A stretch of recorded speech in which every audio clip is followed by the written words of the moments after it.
caught myself my first Queensland mud crab. It was quite an experience, very thrilling. I put out 2 pots, which is, you know, crab traps. I don't know what people call them overseas. Over here we call them crab pots. So I figured I would just tell you the story of it. I put out my first 2 crab pots.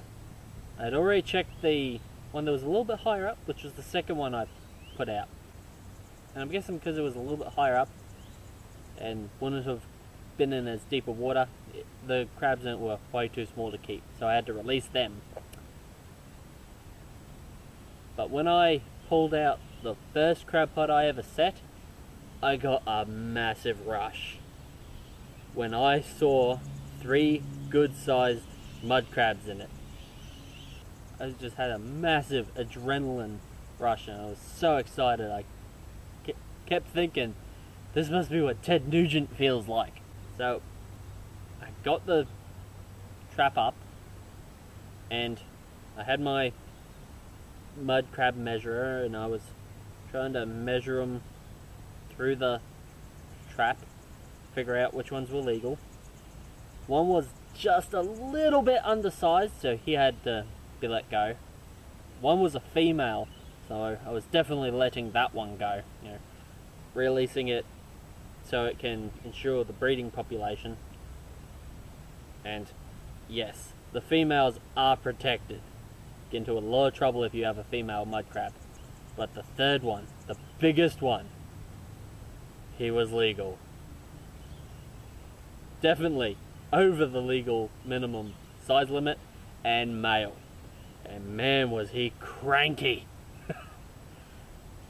And I didn't realize that they could strike so quick. Blink of an eye. Luckily he was attacking the trap and not me, so yes, these things can take off fingers.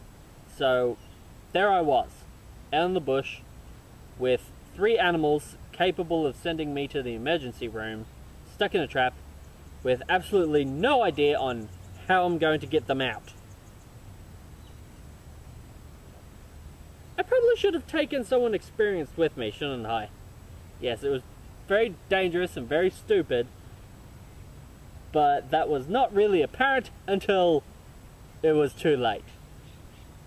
I honestly expected to catch nothing, because a lot of people I've seen at the car park around that area seem to be going home empty-handed, so I honestly didn't expect to catch anything, let alone 5 crabs, though only one was legal to keep.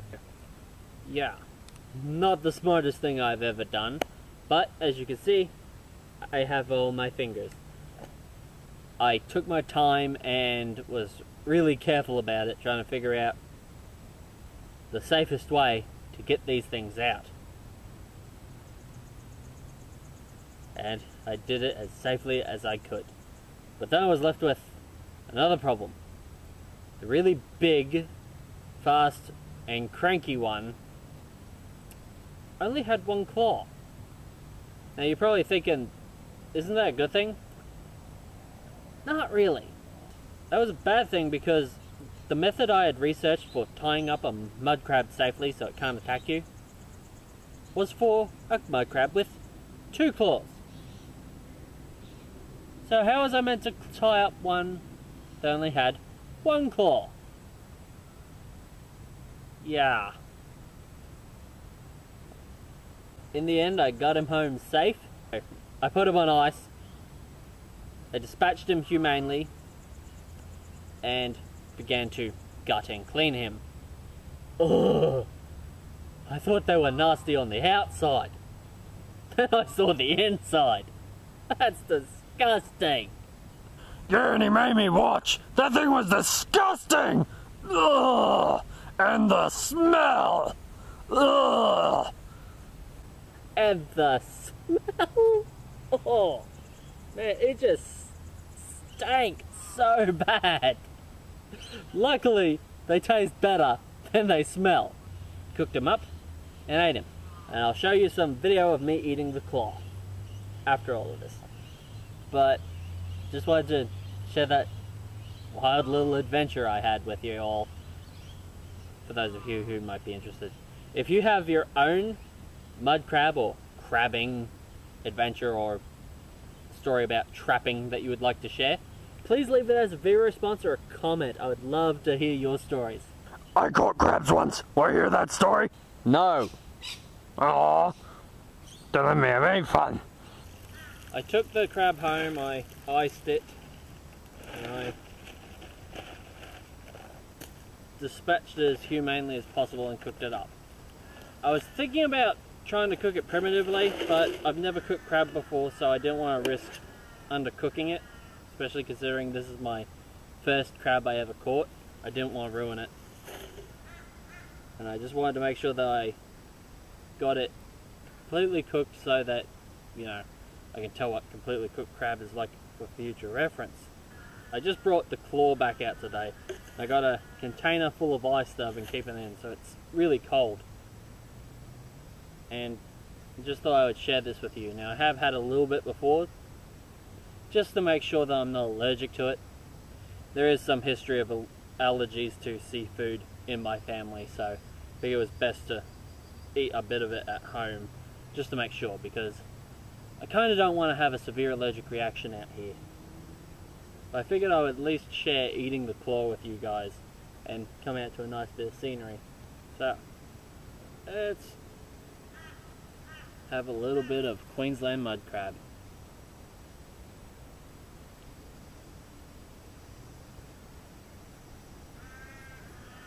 Tastes so much better than it smells, and so much better than it looks. I mean, seriously, crabs to me are almost like cockroaches of the sea. These things are carrion eaters. They feed on rotten flesh, milk, and really nasty stuff. I mean, I baited this big boy with half a can of really nasty smelling cat food that was the cheapest cat food I could find. And it seemed to work pretty well. I mean, I had 5 crabs in 2 pots. First time ever setting out crab pots. Quite a momentous occasion, so I figured I'd share the best part of it, which is the claw. The claw! Because this is a very highly revered piece of Australian bush tucker, the Queensland mud crab claw. As far as I can tell, this is the most popular part of the whole crab.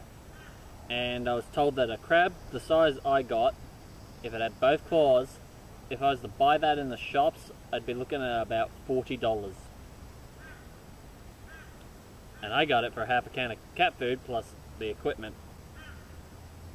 I've even heard Ray Mears say that he prefers mud crab over lobster. It actually tastes pretty good. I mean, kind of like a scallop. Not quite as nice, but you know, you get a lot more meat on this than a scallop.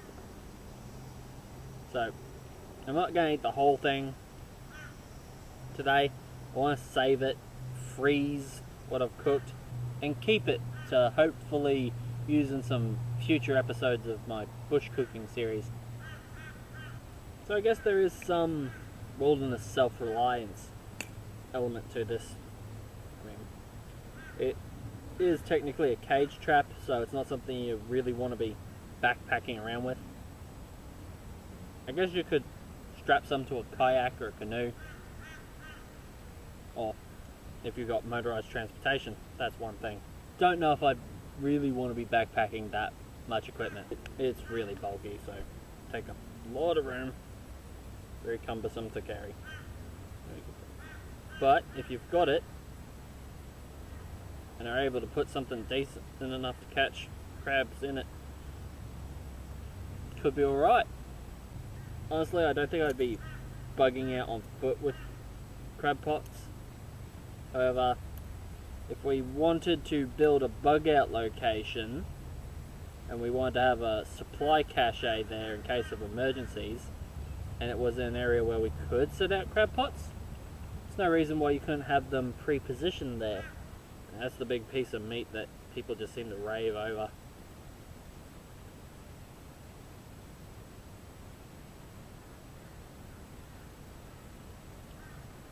I've had people refer to this as the most delicious meat in the world. I think that might be exaggerating it a bit.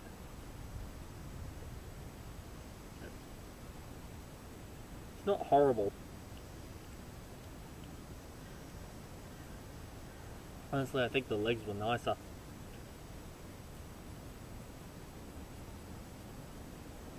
It does taste like a scallop. I don't know. I'm not much of a seafood eater, so that's probably what the problem is, why I'm not drooling over this. If I just saved this and done this up in a curry or something, it would be so much nicer. Because it does taste like scallops. I killed it, so I gotta eat it. Oh man, I forgot the Tabasco sauce. Oh, this is just cooked plain, just boiled in some salt water after it had been halved and gutted and cleaned. Apparently, they smell absolutely disgusting if you don't clean them before you cook them. But then again, a lot of people seem to clean them after they've cooked them. So, I don't know. Personal taste, I guess.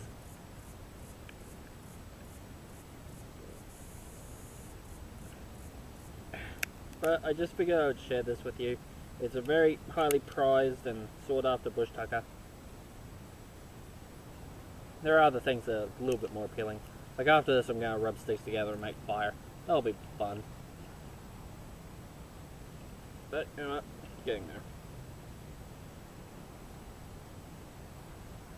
Alright everyone. See you.